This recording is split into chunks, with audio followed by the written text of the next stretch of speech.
Spectrovision Radio. Let's talk about Loosh, baby. Let's talk about you and me. Let's talk about all the good things and the bad things that may be. I was going to start this off and I was going to say, let's talk about Loosh. And as soon as I said that in my head, that song came in. So I know I dated myself, but hey, let's have some fun with this. And I know you might be thinking, how are we going to have fun talking about Loosh, man? We're on a Loosh farm. This is a prison planet. We are being manipulated to produce fearful Loosh, which is being harvested by reptilians and taken to their worlds and used as fuel. Robert Monroe told us this. And everybody else on Twitter and Reddit has backed it up. I mean, that's partially true. Okay, we're going to go into all of that today. And we're going to get it from the man himself. I'm going to read directly from Far Journeys. Mr. Robert Monroe is going to tell us exactly what Loosh is. Because it's not what you think it is. But what if every single emotion that you've ever had, every heartbreak, love, joy, hurt, anger, fear, anxiety, what if all that wasn't meaningless? What if it was fuel? Fuel. Fuel for what?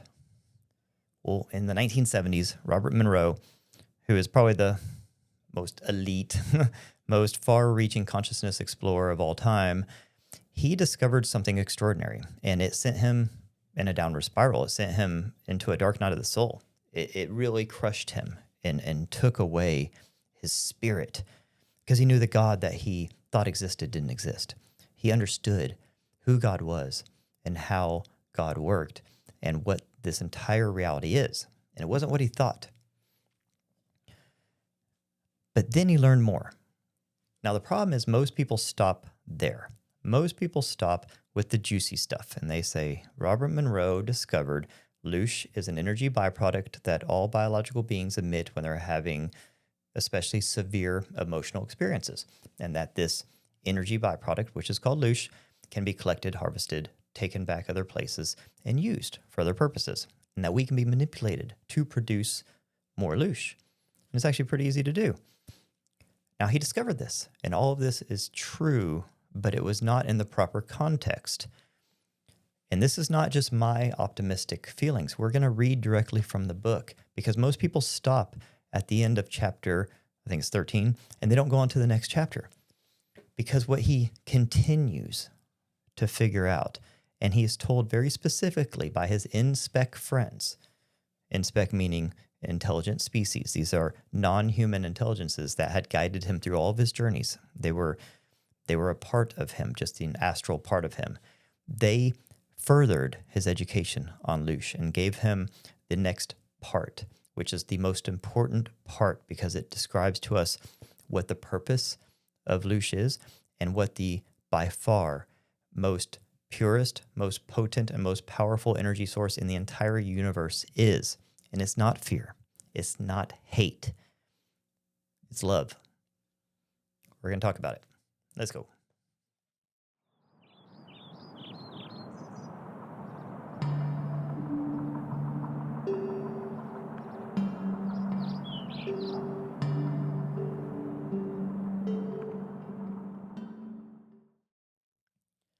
Hello, friends. Welcome to another exciting episode of Conscious Observers.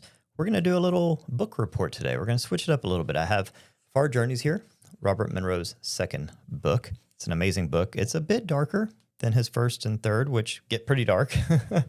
You know, he's not a dark fella, and he had some amazing realizations through this whole journey. But, you know, when you go out there and you're in a new land, a new dimension, a new realm, and you're surrounded by intelligences and things that you don't quite understand, and not everything is friendly, it's a bit scary. And he walks us through it all. And these are brilliant masterpieces. And I think these three books are the most important three books ever written. Now, I'm going to read just a little bit from two different chapters. And we're going to cover, buckle up, folks. We're going to cover who humans are, why we were created, who God is, why God created us, how God is evolving and learning through humans dramatically and quickly, I might add. What is responsible for cyclical cataclysms? What happened to the dinosaurs? What aliens are and their purpose they serve here? And what is next? what's next for human beings and for Earth. We're going to learn all that in just a few pages here and much more. I mean, these books they're very dense. They're very hard to interpret at first. I have read each of these multiple times. Okay, I mean 5 times at least, all 3 books each. And I'm still learning new things every time. And I read them very meticulously. These aren't books you can just pick up and do a casual read through. I really believe that these books are time released to particular people when they need it in their life. And I believe that this information here that I'm about to tell you is being time released to Earth. I believe that we need to know the rest of the Loosh story because everyone has been told the first half of the Loosh story. And I believe that has to do with the realm we're living in, the reality we're living in right now. We're still in that fear, anxiety, warlike state that produces that quality of Loosh. And that's just the chapter of our story that we're in. But it's time for us to turn the page to a new chapter. We're ready for it now. And the information I'm going to give you today is not new. This book was written in 1980s, but it has not been seen by that many people. There is 2 parts to the Loosh story, and the first part has been overdone. I had Jason Rezajani on my show a couple weeks ago. Brilliant, brilliant man. But he definitely is painting a picture of a very bleak future based on the past. And I talked to him about that during the show. Are we giving too much weight to our past? I mean, so much of what we talk about is still based on ancient scriptures and ancient religions and ancient stories. And I think that we're in an evolving universe, an evolving world. And I think this entire story is fluid. So I think we should be looking forward instead of looking backwards. And what I'm going to tell you today supports this. It supports that even God, even the creator who created us, is evolving and evolving quickly, as they should. And that we need to be looking forward, not backwards. And that you can't just say because something happened in the past, it's going to happen in the future. Because some of the stuff I'm going to read you is a bit scary, a bit terrifying. But you have to look at it through a lens of this is a school. This is a school for consciousness development. This is a compressed learning environment. And that the creator who created us was created by somebody else. And that this is an ongoing creation process for the purpose of evolution.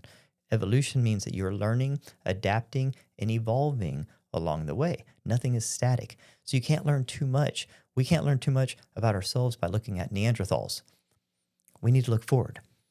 So that's what we're going to do today. But first, I got to go backwards a little bit to set the stage.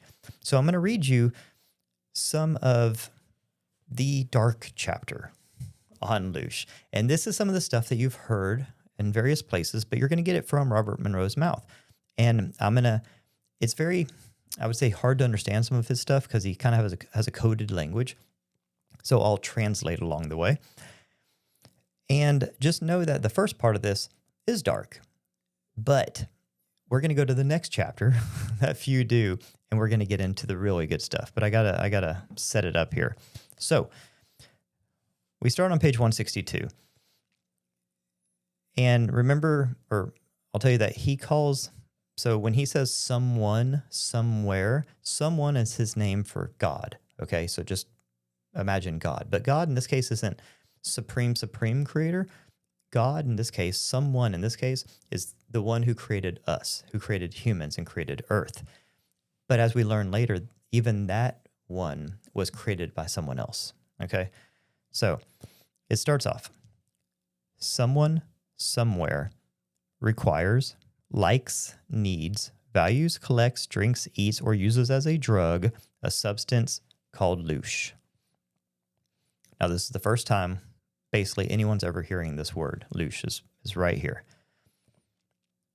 This is a rare substance in somewhere. Now, somewhere is where someone is. He doesn't have access to that information. He does not know where someone is. He just calls it somewhere. And all this information is being given to him by his inspec friend. Inspec is his word for intelligent species because he doesn't know what to call it. He just knows it's a non-human intelligence. This is who he's meeting in the astral. So he leaves his body at night and he goes to the astral. He has these like kind of check-in points with these inspects, and they meet him and they take him on these adventures and show him around the universe and teach him all sorts of things. And it's amazing. He did it for decades, and he wrote 3 books based on all of his experiences. So this is one of them. It was delivered as something called a rote. A rote is essentially like a download. It's just the acronym he gives it. He likes acronyms. So ROTE is basically essentially means a download. So they give him this rote. It's like a ball of information that he has to unroll. And as he unrolls it, everything kind of comes to life out of it. He gets this like instantaneous download of the information. So that's what this is. And then he's unpacking this, and he's kind of telling us all the things that he's learning from unpacking this rote. So someone, somewhere, requires, likes, needs, values, collects, drinks, eats, or uses as a drug a substance called loosh.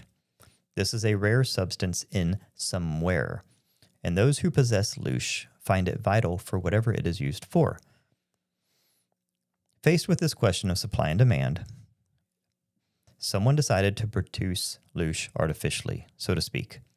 Rather than search for it in its natural form, he decided to build a garden and grow loosh.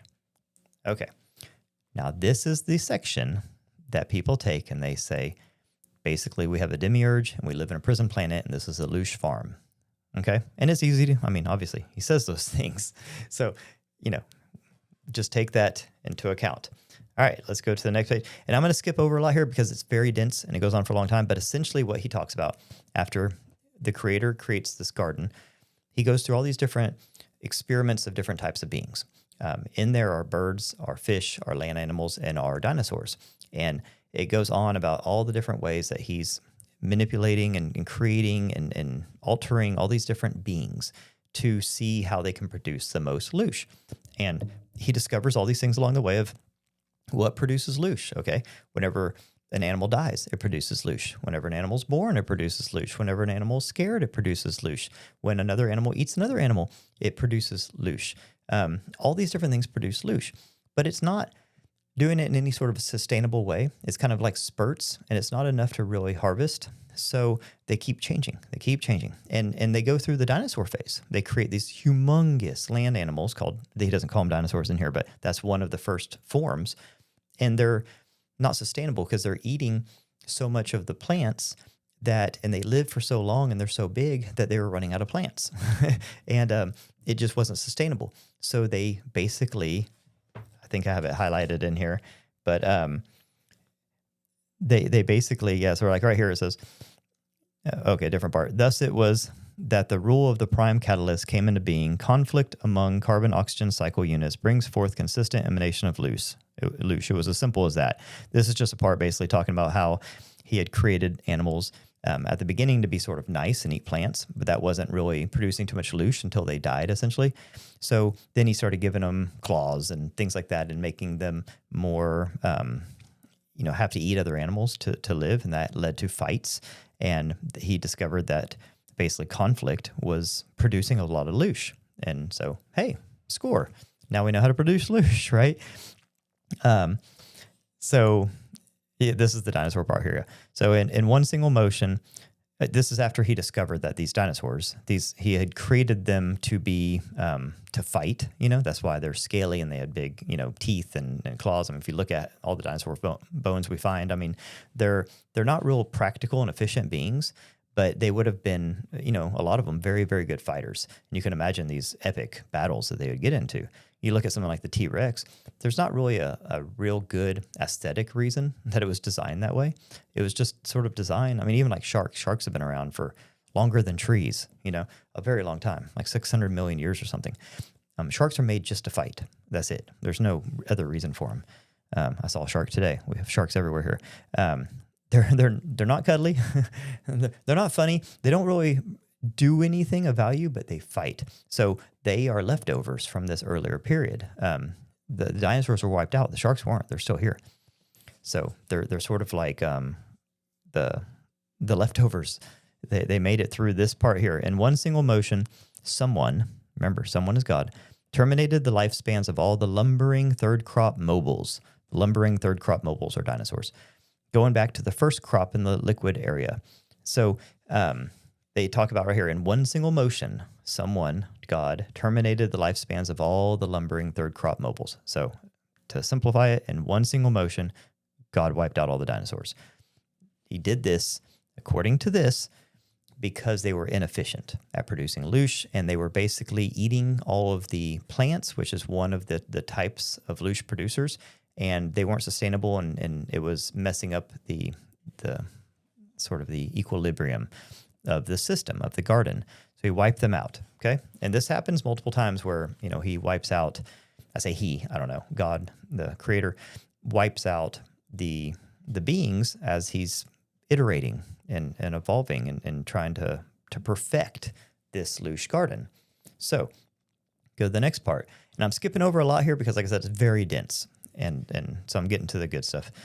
As a side experiment, someone is God, designed and created one form of mobile. He calls mobiles. Mobiles are not plants. So you basically have plants and you have mobiles. Mobiles just means that they can move. They can freely flow, okay? As a side experiment, someone designed and created one form of mobile that was weak and ineffective by the standards of the other mobiles in the fourth crop. This is humans. Yet this experimental mobile had two distinct advantages. It had the ability to ingest and take energy from both the stationaries, that's plants, and other mobiles, anything that moves. Second, someone pulled forth a piece of himself. This is one of the most profound parts, and it's just kind of slipped in here. Someone pulled forth a piece of himself, capitalize. That means that the creator put a piece of the creator in us. So he created humans, a new form of mobile, and he, as an experiment, put a piece of himself in some of the humans. So, someone pulled forth a piece of himself, no other source of such substance being known or available, to act as an intensive ultimate trigger to mobility. Following the rule of attraction, someone being God, knew that such infusion would create, in this particular mobile species, humans, an unceasing mobility. Always it would seek to satisfy the attraction this tiny mote of himself engendered as it sought reunion with the infinite whole. Thus, the drive for satisfaction of energy requirements through ingestion would not be the only motivating force.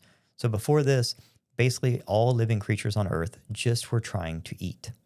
You got to eat. That's why you even look at animals now. They spend most of their time just trying to eat. That's the main thing.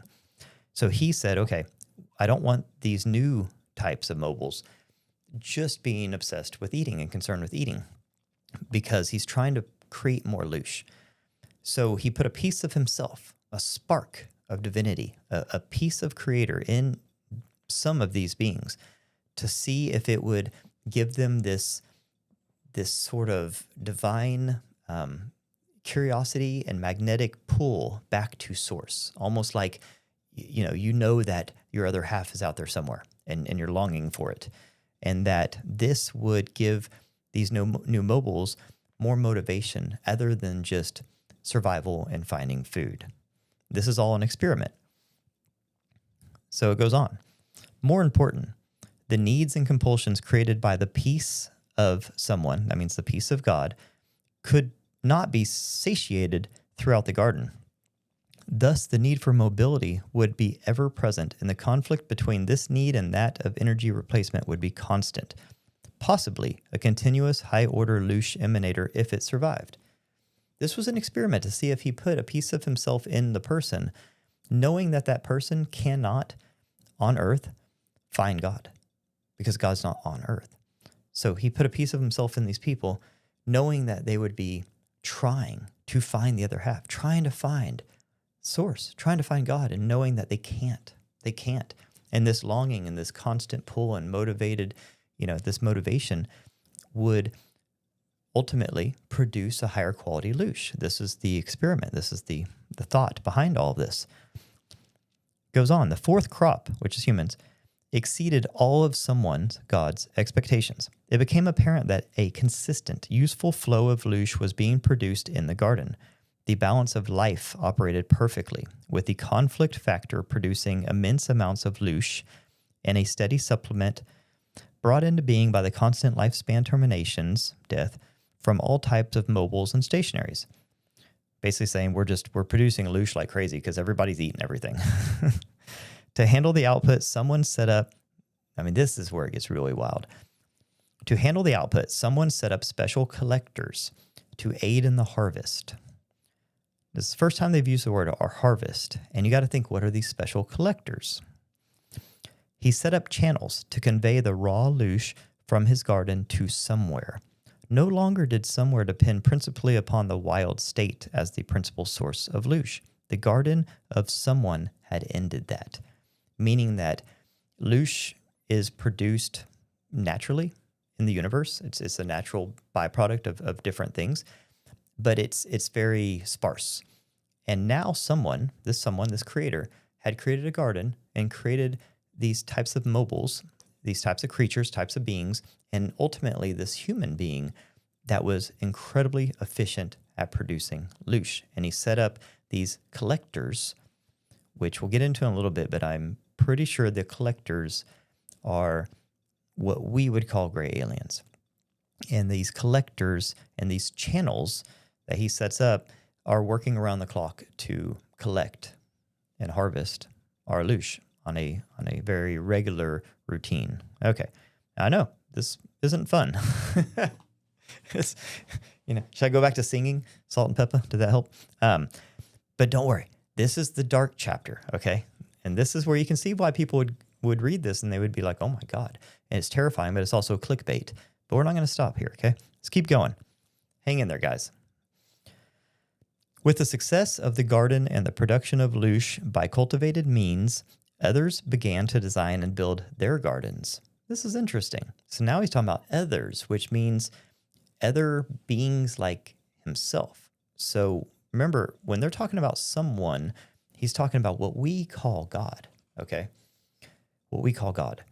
And now he's saying that others, kind of like other creators, are now creating gardens in the sort of, using this as a template to create other gardens and other beings to do the same thing.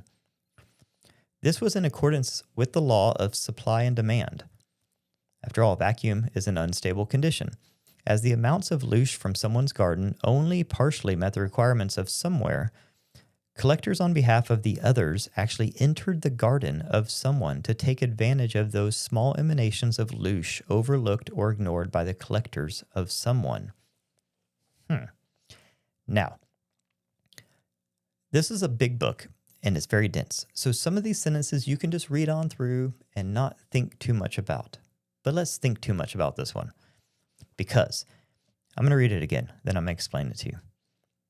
Collectors. And we can just replace the word collectors with aliens. We don't know exactly what collectors are, but the more you read this book, it's pretty obvious. They're what we call aliens. I mean, we don't even know what an alien is, but what we call aliens are these collectors. Collectors on behalf of the others, okay? So remember when he talked about the others creating other gardens, that means that it's not our God, it's not our creator. This is another creator, the others.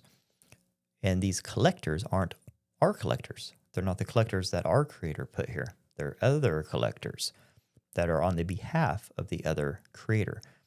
So collectors on behalf of the others actually entered the garden of someone. The garden of someone is earth. Someone is our God. This is the garden. The garden of someone is earth. So the collectors on behalf of the others actually entered the garden of someone to take advantage of those small emanations of loosh overlooked or ignored by the collectors of someone. What this is saying is that our God created earth, created us, created this whole system, and placed here collectors to oversee, to manage, and to harvest the loosh. But there's other someones out there with other gardens, and they have their other collectors. And some of these collectors of these others were coming to earth and basically picking up the scraps. It says those small emanations of loosh overlooked or ignored by the collectors of someone, meaning that we have our own collectors here that are running a tight ship, but now there's other collectors, other aliens coming in from other systems to pick up the scraps that are left behind by our collectors. That explains so much of what we see today. All these different types of aliens and different types of experiences. And you can't just lump it all together and really say, this is what an alien is, because there's so many different types. But they all seem to kind of be behaving sort of similarly, because what this is telling us is that there's multiple collectors, but some are ours and some are other people's, which would explain why some kind of fit the script of what like an alien is to us, and other ones seem very foreign and strange. Let's keep going. It doesn't get less crazy. Someone with his work completed, that means our God, with his work completed, returned to somewhere, heaven, and occupied himself with other matters. Loosh production stayed at a constant level under the supervision of the collectors. At this point, God has left. He's left. He's doing other things. Busy man. And the collectors are in charge, okay? The only alterations were ordered by someone himself. So someone, creator, still has absolute control over this realm, but he's not here doing the day-to-day. The collectors are. So the collectors aren't here to mess with things or change anything, but they do take orders from someone. Under instructions from someone, the collectors periodically harvested segments of the fourth crop as humans. This was done to ensure adequate chemicals, radiation, and other nourishment for the younger, oncoming units. A secondary purpose was to provide occasional extra amounts of loosh created by such harvesting. This is like a rapture type thing. And it gets worse. To reap such harvest, the collectors generated storms of turbulence and turmoil in both the gaseous envelope and the more solid chemical formations that were the base of the garden itself. Such upheavals had the effect of terminating lifespans of multitudes of the fourth crop as they were crushed under the rolling base formation or smothered under waves from the agitated liquid area of the garden. This is a very complex way of saying the guy upstairs creates things like tsunamis and floods and earthquakes and these cyclical cataclysms to, in their words, create extra amounts of loosh, So that is not cool. So we'll end that part there. Let's move on because it gets a little darker. But basically just, this backs up what we see on Earth. I mean, really all of this stuff is reinforced by our history, okay? I'll tell you in a little bit why I have a positive outlook on this. Because there's an evolution happening here, okay? It's just like kind of like looking at like the Old Testament versus the New Testament, okay? Like there is a very stark evolution of what we call God, of our Creator, from a wrathful, jealous God to a loving God. And you're going to see this transformation happen through all this, okay? So, as it appears now, the garden is a fascinating spectacle of efficiency. The collectors have long since become masters at the art of the DLP formula. DLP, they don't specifically say in the book, which is odd, but they use this word a few times. What I can figure out, because they talk about this distilled loosh. So they talk about, I skipped a couple pages, okay? But what they talk about is they start, the creator starts analyzing his garden because it's very efficient, okay? And he's done a couple of these resets, and he's gotten the mobiles that weren't very efficient, So at one time they had to wipe out all the dinosaurs. Another time they wiped out like things like Neanderthals and that kind of stuff. These were mobiles that weren't good at producing loosh.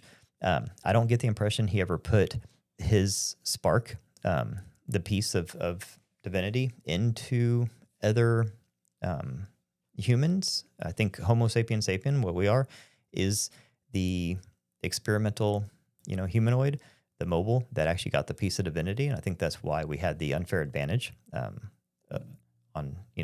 we had Denisovans and we had Neanderthals and we had, Cro-Magnon man, and we had all these different types of humanoids because he was experimenting with all of these different types of beings. And they all got their butts kicked and humans are on top, and now humans are kind of the alpha. Why is that? I get the impression, they don't explicitly say it, but it's very clear that one type of these mobiles was given the spark of divinity. One type of mobiles was infused with aspects of the creator. And that, I believe, gave an instant, advantage over the others, obviously. And in doing all this, he was observing. And he started observing things like, because he sees in color. And when you're putting off high quality, what he calls distilled loosh, this distilled form of it, it's very pure. It puts off a white glow. and the different emotions and different types of loosh put off different colors. And so the white is the powerful stuff. The white's what they want. And so he was taking notice. He was observing, all the interactions on Earth and trying to figure out, okay, where's the white coming from? And he started seeing that things like, whenever a human was lonely, that put off pretty strong loosh. Whenever a human was fighting, that put off strong loosh. Whenever a human was, protecting his family, that put off strong loosh. So he's observing all this. And he's like, okay, obviously when they fight, loosh. And then when they're lonely and depressed and sad, loosh, right? And he's seen all this. So they're sort of manipulating the world, splitting people up into different races and different languages, creating more division on Earth, creating more loneliness on Earth. And all of these things are producing more loosh, okay? This is all working. And that's why we see through history all these things being used and manipulated. And I mean, we can see all this. I'm not breaking news here, but it's really wild because he's getting this information from his inspec, who's not a human, who's a non-human intelligence, who's telling him this is where Earth came from, and this is why it was created this way. And but we go through a evolutionary process here because the God, the creator, is not evil. It's not a bad person. He's look at it like an engineer. It's somebody who's trying to solve a problem. It's somebody who needs to produce loosh, okay? And we get the sense that they need to produce loosh for the survival of what we'd call the universe. It's basically the fuel that sustains the creation process.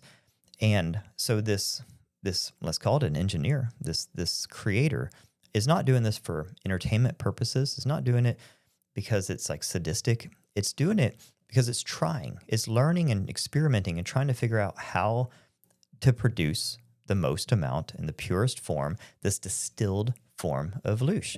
And I get the impression that when they talk about this DLP, that the DLP means distilled loosh process or distilled loosh product. Those are the two things. I can't find any explanation for it, but that would make the most sense.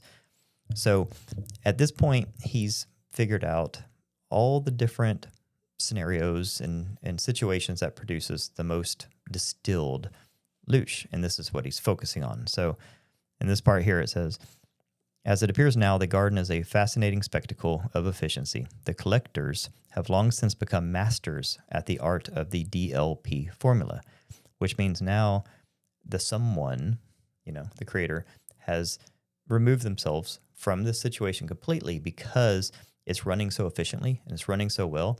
And these collectors, which I really am thinking they're the Greys, are what he calls masters at the art of the DLP formula, meaning that they're very, very good at generating and collecting the loosh.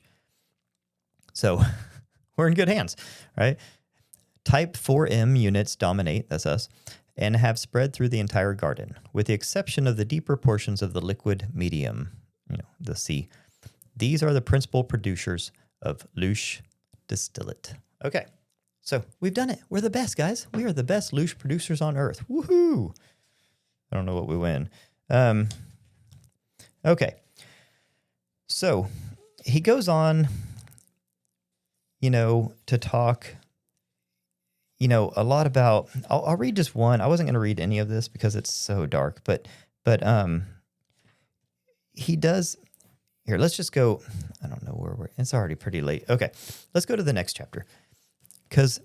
So basically in that last chapter, it just keeps going on about the basically the garden and all the different mobiles and things in the garden and just the different tweaks and additions and things that someone is doing to experiment. The whole thing's an experiment.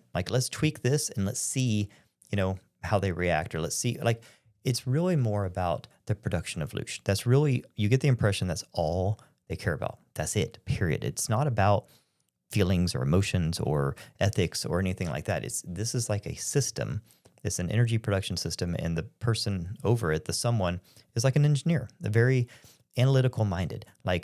Okay, let's do this and sit back and see what happens. Okay, now let's tweak this and see what happens. Okay, now let's try this. Okay, now introduce this. Okay, this didn't work, so wipe that out. It's very, it's cold in that sense, very emotionless in that sense.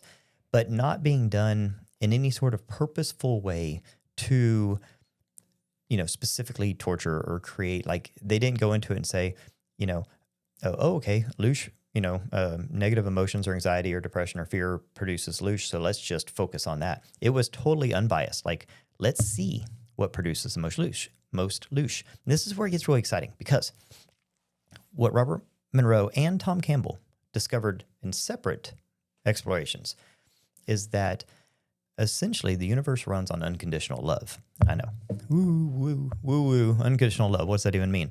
Well, we're about to get into that, because what the creator, someone, God, what they figured out through this whole process of creating, these vicious animals and creating all this stuff. If you think about it, like, he had created dinosaurs, sharks, birds, all sorts of, lions, tigers, bears, oh my, all of these things that have big fangs and big teeth and are like ripping flesh and eating everything. And that was, at the time, creating this conflict and creating this food chain of everything's got to eat, and this thing eats this thing. And this life termination process was producing the most Loosh. So he could have easily just said, okay, well, the next iteration of being, I'm going to make the most ferocious, right? And what did he do? He created humans, okay? We have dull teeth. We have no nails, no wings. We're not particularly good fighters. We're not particularly fast. You know what I mean? We're not very lethal. It's because at this point, he started to realize that there was another form of Loosh that was even more potent. And I think this is the evolution of the creator and evolution of life on Earth, where we're going. I mean, even if you look at like androids and things that are, robotics and stuff that's being created now, everything seems to be going in a more sort of civilized way, in a way that's less combative and less, primal, and it seems like that's sort of the old way of doing stuff. And you're seeing this evolution as the creator starts learning that there are more potent forms of Loosh that can be had without creating this vicious cycle of death and birth. So let's go into the next chapter, because you're going to see the other side. Now, this is like part 2 that nobody wants to talk about, because it gets very positive. We start to realize that it's not a demiurge. This isn't a prison planet. This isn't a Loosh farm. It's an experiment. It's an ongoing experiment, and everybody's learning. So, chapter 13, shock treatment. And I'm just going to read, I'm not even going to skip around. I'm going to read 3 pages completely through, okay? So, just get comfy. Get comfy, y'all. Actually, I'm going to take a drink. Oh, look at this. Look at my mug. Just kind of worked out that way. Monroe Institute. How about that? All right. Let's do this, y'all. It's love time. Let's talk about Loosh, baby. I've had that song in my head this whole time. It's not natural. It took me several months to adjust to the Loosh rote. Adjust is a very broad word to describe a complete cycle of shock, rejection, anger, depression, resignation, and acceptance. My sequence paralleled remarkably the pattern others have discovered in studies as to human response when notified of approaching death from illness or injury. Something was dying in me. I had long realized that the God of my childhood did not exist, at least not in the form and substance envisioned by my enculturation. However, I had deeply accepted the concept of creator and created. I had but to look around me at the elaborate and intricate order of design of the symbiosis that made the whole process operate. The trees that grew plumb-lined straight up if given the chance, that provided me and the other oxygen breathers with what we needed while we fed to them unknowingly for a long period our waste products, which they needed to exist. The balance of the entire planet, whose outer filtering bands of energy permitted just the proper quantity and quality of sunlight so critical to biologic growth, and of course the food chain.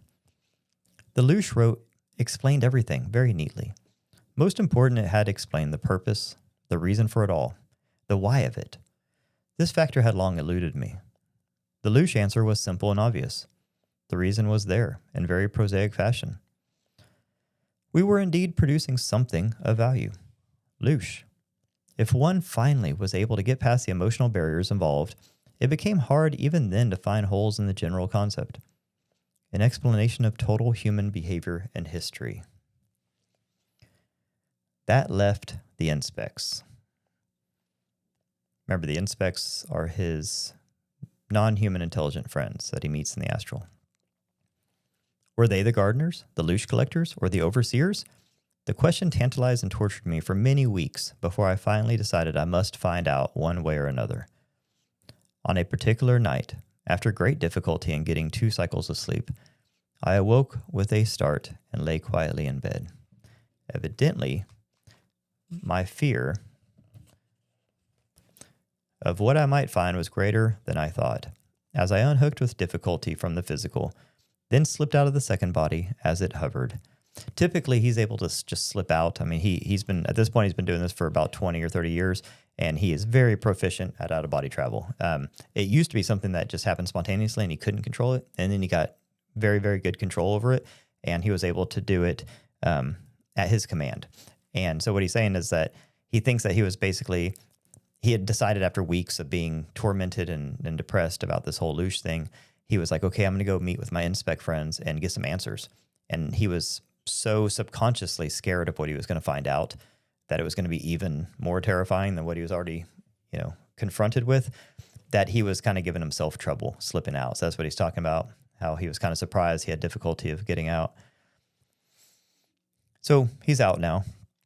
As I scan for the inspect homing signal, he always talks about with his inspect friends, and even his like AA and BB, that there's always this like signal. It's kind of odd. It's like when he's out of body and he's in the astral, he can usually think about one of them and they'll instantly be there, or they can plant a thought in him and he knows exactly where to go. So it's like a signal. And he's talking about, but there was none, no signal. This disconcerted me at first, but I was determined and foolhardy. I used the ident inspec.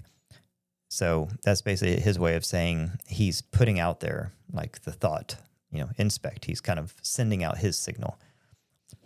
The total rote I had on them, meaning like all the information he knows about them, stretched out, focused, and let go. So he talks about whenever he jumps to like far off places in the astral and other dimensions, it's like a rubber band. He'll think about the other side of the rubber band being there, and then he'll pull back, and then he'll like launch himself, and obviously in perception consciousness form, there, and it's like shooting himself with a rubber band. So that's what he's talking about here. Is he thinks about them, he's putting out that signal, and he stretches it out, focused on it, and lets go. And he's trying to zoom himself there. So that's what he did. There was a quick, short sense of spinning movement, no impression of passing through the rings, then deep blackness. The rings in this case are actually rings around Earth. He talks about how there's many rings around Earth. There's the M-band radiation ring, there's the last timers ring, there's all sorts of rings. So that's what he's talking about. So he said there was no impression of going through the rings, then deep blackness. I was motionless, nothing more. The percept was forming. Percept is just perception. Was forming that the ident I had used wasn't enough. I might be at the gate to inspect territory, but I didn't have the passport to enter. I had never tried to go to them. They had always come to me. I had no percept of their reality or state, therefore I had arrived only at the site of our meetings. If I had focused on... Then a warm vibration washed through me. Very good, Mr. Monroe. You are quite correct. I began to relax somewhat. At least I had gotten this far, and at least they didn't call me Ram. So his name is Robert Allen, I believe. Robert Allen Monroe. So his initials are Ram. So his first business, actually the very first version of Monroe Institute was called Ram Industries. So they call him Ram as a nickname sometimes. So anyways, that's what he's talking about. So he says, at least I gotten this far, and at least they didn't call me Ram. Then they say, perhaps you would like it better if we use the ident. Ident is identification. That's what they call name. They don't say name. Maybe you like it better if we use the ident by which we know you best. We believe you are ready for it now. Ready for it? A name? They know me best? What could that be? Ashenine. Ashenine. It was both familiar and strange. Again, that feeling of trying to recover from severe amnesia and the gentle patience of those trying to help me remember. But the Loosh. We are aware of the disturbance you have undergone. It was necessary that you experience this. It goes with the territory, as you put it. Then the Loosh wrote was real? I began to flicker. It is the translation that is not real. The difficulty of placing Earth and human values properly into perspectives and energies that are not of time and space is a factor. So this is them basically saying, because he's confronting them, he's saying, well, what about the Loosh? And they're saying, yeah. They're saying, we understand that you went through some shit.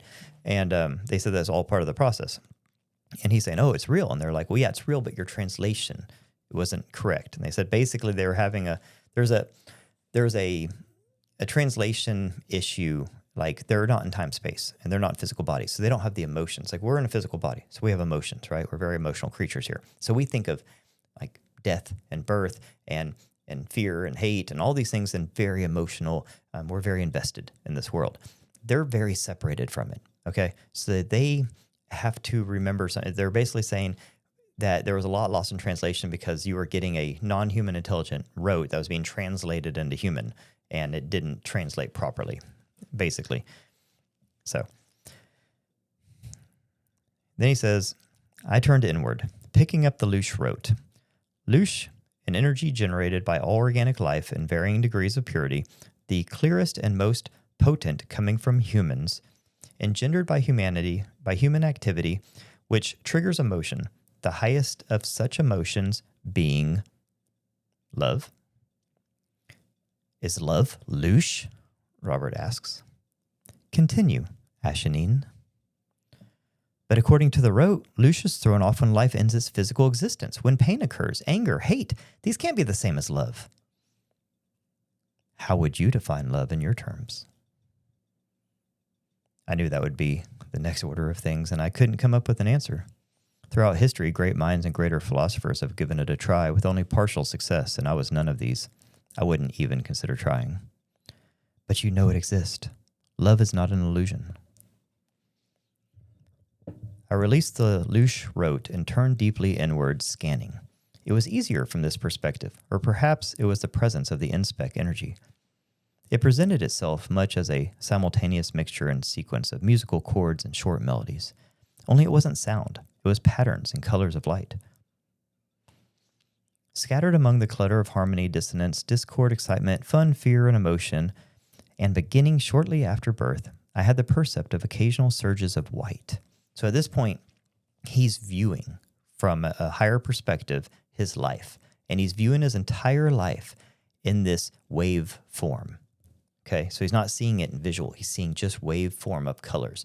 And imagine this like a whole bunch of different waves, right? Like kind of how whenever they do like a audio, like a song or voice or something like that, and it shows the different like spikes and, you know, the voice as it goes up and down. And imagine there's a whole bunch of different instruments and stuff playing, and each one is just a different color, right? That's what he's seeing in his life. And he's looking for surges of white because he knows the white is love. So he's looking for that, and he's overviewing his life. And he's seeing all these different, you know, he can see as waves. He can see the excitement and the fun and the fear and emotion and all those things throughout his whole life, but only occasional white. So he says, first from my mother and father, then smaller flashes I was unable to identify as to the source. I kept scanning through my early years for any slight glimmer of white originating in me that I put forth. To my dismay, all I could find was one small white glow for an Airedale dog named Pete. I was certain that the girl in high school, what was her name? Not even a flicker. Either way.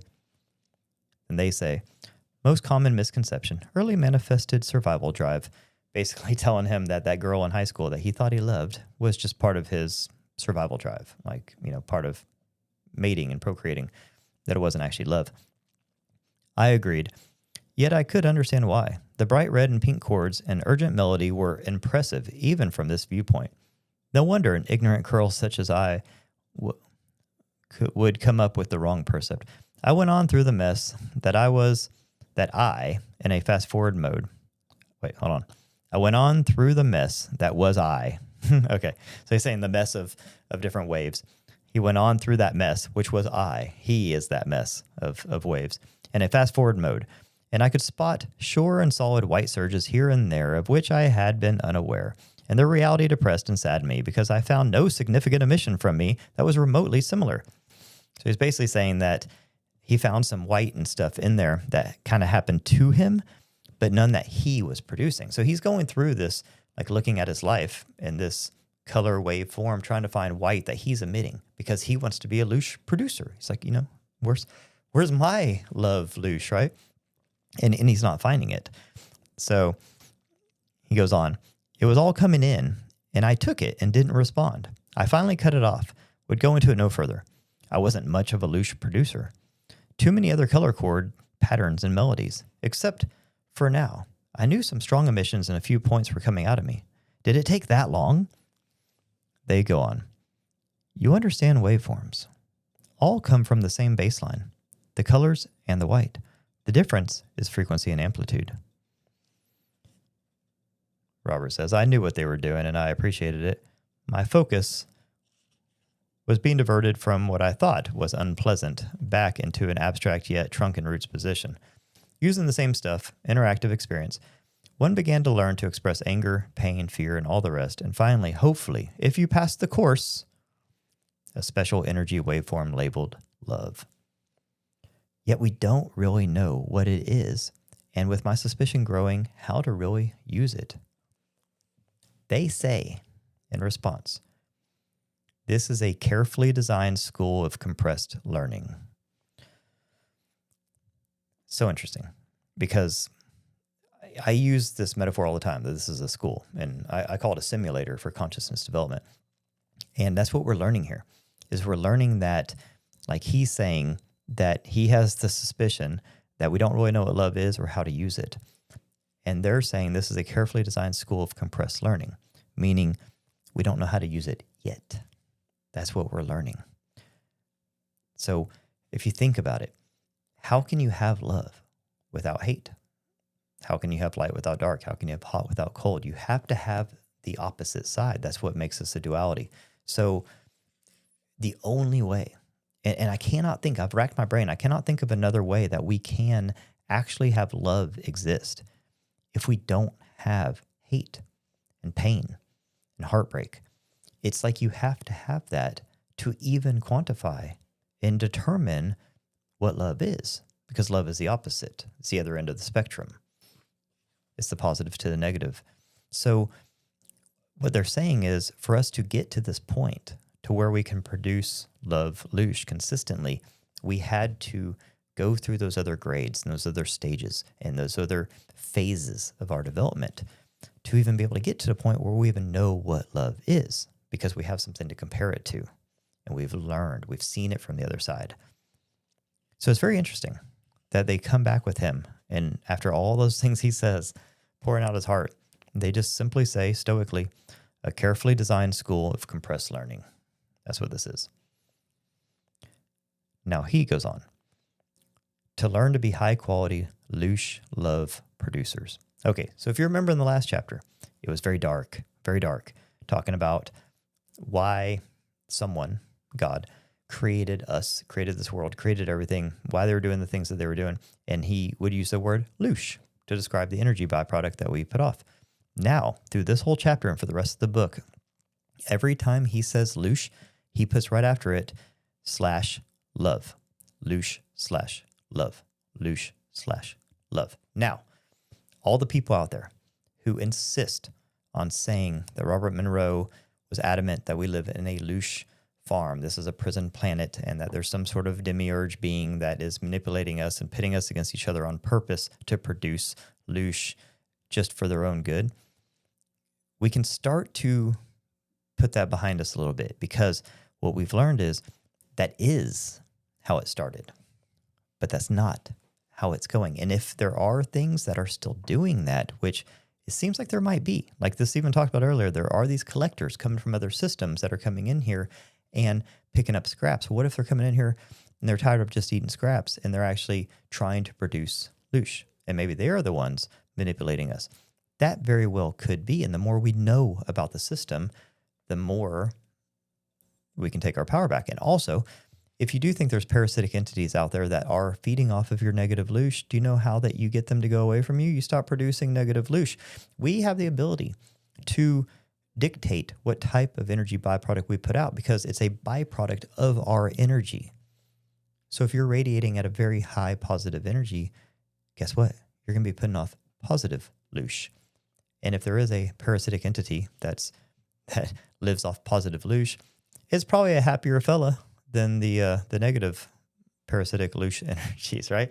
And I'll get into later how I think that, I'll just tell you now. Okay, so quick detour. I interviewed Sarah Breskman Cosme last year, and one of her clients told her that demons were literally a egregore or an egregor. It's a thought form that is created in this world specifically to siphon negative energy away because we produce a ton of negative energy here and we live in this closed system, but our closed system is also connected to the greater universe, and that we produce so much negative energy that if it keeps growing, it stacks up and then it can seep out and it can cause damage to the areas around us. So there are these egregores, these tulpas, these thought forms, which are demons that come in when you're producing too much negative energy, and they siphon it. They take it off. It's like a sewage system that carries it away. And this was told to her by one of her clients under hypnosis. I thought this was super interesting because it's exactly how I describe the loosh collectors, that they're here just to take it away. Like they take it away. Like that's it. That's their job. Okay, they're collectors. Now, if you don't want them to mess with you, if you don't want them around you, then don't give them anything to collect. All they want is to collect negative loosh, period. That's it. It's their entire job. They don't care about you. So don't put off negative loosh. Like raise your vibration. If you are not producing something, then they'll leave you alone. Okay? Very, very, very simple. So I know it's easier said than done because people will make the argument that this world is manufactured in a way to specifically produce negative loosh, but it's not. It's not. It's manufactured in a way to produce loosh. Loosh. You get to choose if it's negative or positive. Okay? Remember, it's a carefully designed school of compressed learning. That's the most important part. Okay? So it's a school, but you get to kind of pick your curriculum. All right, let's continue here because it gets really cool. Okay. The fact that human physical consciousness was for the most part totally unaware of being involved in the process may be an important ingredient itself.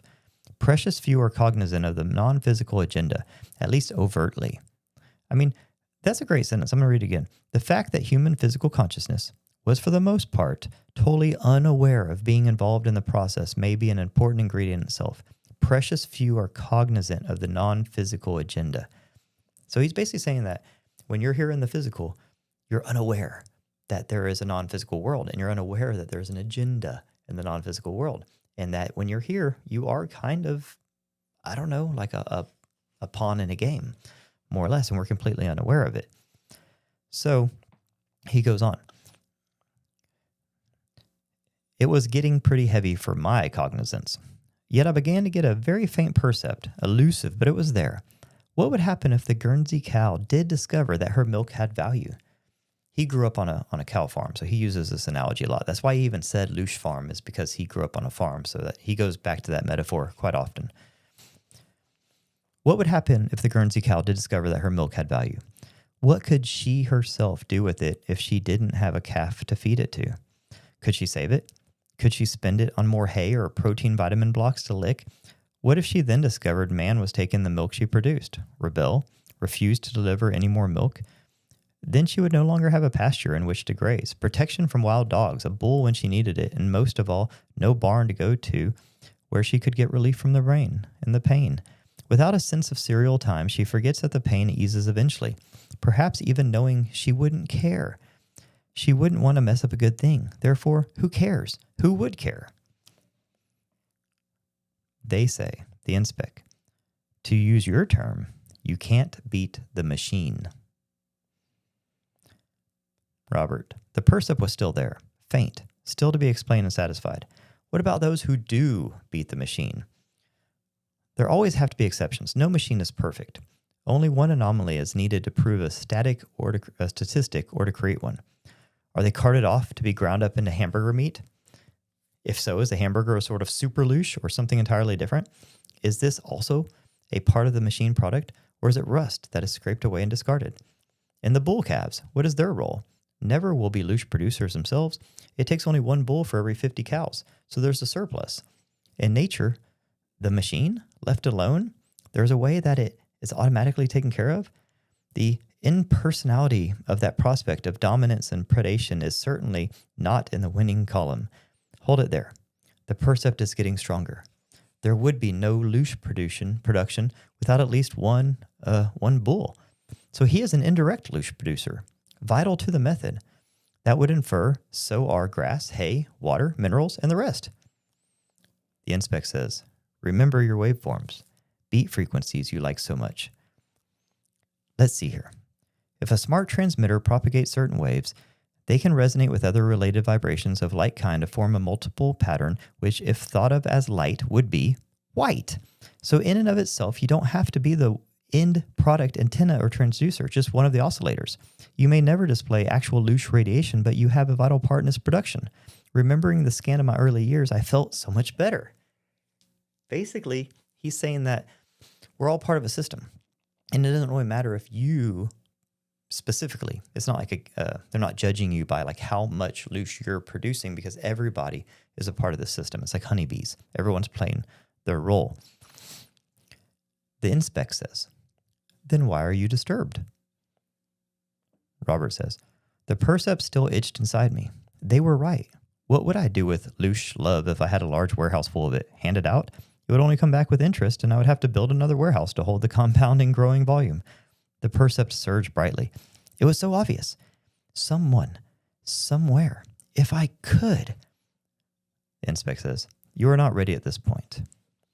Robert, ready to go somewhere? To meet someone? And in all of this, how do you fit in, my friend? If I had the courage to ask these questions. Inspect says, we are not someone, as you put it, nor are we from the somewhere you indicate. Also, we are not the keepers of the garden of earth, nor the gardeners. Nor do we collect and transfer human-developed loosh energy elsewhere or when. We do not fit into any portion of the human compressed learning process. However, we have observed its generation and growth from its inception. We do participate when needed without interrupting the learning sequence. Such need is expressed when there is a blockage in the flow. Such participation ultimately serves a vital need for us. Robert, I had a need to ask the question. Is inspect. Somewhere is not the heaven of your history. It was created, as were all other systems. Robert, then someone is a creator who was created. You are a creator who was created. Each of you does carry a small rote, as you call it, of someone who created you. Through that rote of someone, your creator, you carry a percept of the creator who created that someone. That's a good place to end it, because I think we're at an hour now. That last part is nuts. Someone is a creator who was created. That means that, according to this, who we call God, who created earth, humans, and everything we know, was created by someone else. They're a creator that was created, and that we are a creator that was created. And each of us does carry a small spark of divinity of that creator, and that we carry a percept. That means we carry the thought, the data, the information of the creator who created that someone, which means just like the Jesus of the Gnostic text tells us, that we have a spark of divinity inside of us, that we don't find God out there. We find it inside of us. Now, it keeps going, but that's a great place to end it, because I wanted to show you the contrast between when he was first being told about Loosh and the evolution of beings on Earth, and the experimentation, and then the collection, and then the Loosh production and harvest, and even the cyclical cataclysms where they can produce mass amounts of Loosh at one time. And that was all kind of an earlier phase. And then when they created the modern human, and the creator decided to put a piece of the creator inside the human, and then they go into depth about how then he observed how humans would be sad without other humans, and how humans would feel sad when they lost a human and how humans would like fall in love with other humans, and how he was observing the white emanating light, the pure distillate loosh that this experience was producing, and that changed someone, source, God, changed at that point and realized, okay, fighting, death, destruction, despair, anxiety, pain, fear, all those are powerful loosh producers, but not as powerful as love, and not as powerful as a conscious being with a spark of divinity within it, seeking, longing, curiously looking for the other part, looking for source, looking to go home. That is such a stronger producer of loosh, and that the world was sort of redesigned to support more love production and more connection with source. And I really think that that is what makes humans so damn cool. Because remember, this is just a temporary vessel. This is a temporary vehicle. This is not me. This is the body you're in is not you. Through all these experiences, we have created what Robert Monroe calls an I there. The I there is the higher self on the other side. It's the collection of all of you, all your energy, all your data, your information, your memories, your experiences, all your lifetimes. It's all there in this I there. You can call it the higher self. Now that is you. This is the human self. This is temporary. So all these stories about mobiles and loosh production, all that kind of stuff, that's in the physical. That's in the physical. When Robert Monroe is talking to his inspec friends, those are non-physical. I don't want to be a spoiler, but he goes on to find out that those inspects are part of his I there. They're part of his higher self. They know how all this works, and they don't see it as bad or negative. They understand that we're producing an energy that's used for creation. It's used, we're playing a role in helping out our creator as they themselves are helping out their creator, and that there's a system and everyone's playing their role in the system. They don't see it as a evil loosh production farm.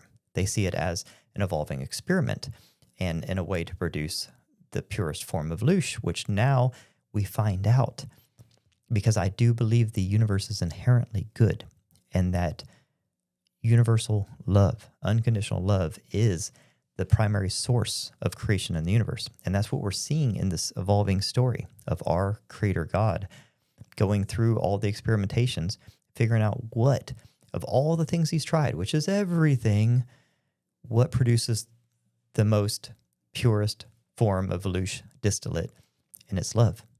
Love and connection to source. I think that's incredibly inspiring and a bit relieving. Because if you just read that one chapter and stopped, you would not come to that conclusion. But as you keep going, this is only the middle. We're only in the middle of the second book. And as he goes on through the rest of this book and on through book number 3, it gets more and more positive. His outcomes and perceptions of reality, of creation, of our purpose gets more and more positive. And it doesn't mean there's not dark spots, but it means that I think that we're looking at this all wrong because we're looking backwards. And our history, our past, was full of this learning process from our creator. Learning humans are capable of, how this whole loosh production thing works, how to manage and control other collectors trying to come in and steal loosh and corrupt the system. All of these things, it's learning along the way, and we're learning. And we're kind of sitting ducks in here because we don't know what the hell's going on. But now we have a little more information. We have a little more information. So we can't just look at how things happened in the past and say, okay, because this happened in the past, this must happen in the future, or this is who we are, or this is who God is. We can even look at God as an evolving, maturing intelligence. And I think that's true for everything and everyone in the universe. Maybe even our collector alien friends that are coming from other systems. As they see that manipulating us to get loosh is kind of their new endeavor, it seems, and they see that now love is the purest form of loosh, Are you going to see aliens manipulating our reality to create more love? That would be a weird turn of events, right? But I mean, we're in a dynamic universe. This isn't static. Everything is evolving. I think that's super exciting because when you get to the end of it and you realize that there is a universal love, an unconditional love that permeates throughout the universe, and it's the most powerful form of Loosh, and Loosh is this creative energy source, this life force, and you realize that eventually everything in the universe is going to get to the same realization that our creator did. You go through all the learning process to come to the final realization that love. It's all about love, baby. That's what I think. And that's what Robert Monroe thinks. Tell me, what do y'all think? What do y'all think of this style book report? Trying different things. I think that Loosh is making the rounds right now. Jesse Michaels has a clip from his Trojani interview talking about Loosh and the demiurge, prison planet, all that stuff.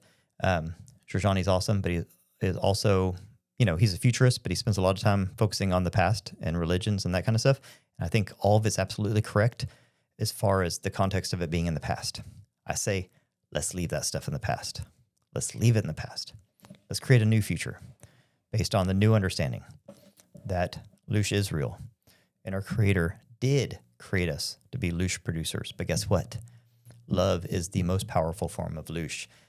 Humans are the most powerful Loosh producers, which means humans are the most powerful love producers. I think that's why every alien in the freaking universe is interested in us right now. Interdimensionals, they're coming out of the freaking baseboards. Everybody wants a piece of humans because I think that they're all coming to that same realization. We're special. You're special. Let me know your thoughts on this. Please share it with anybody you think would find it interesting.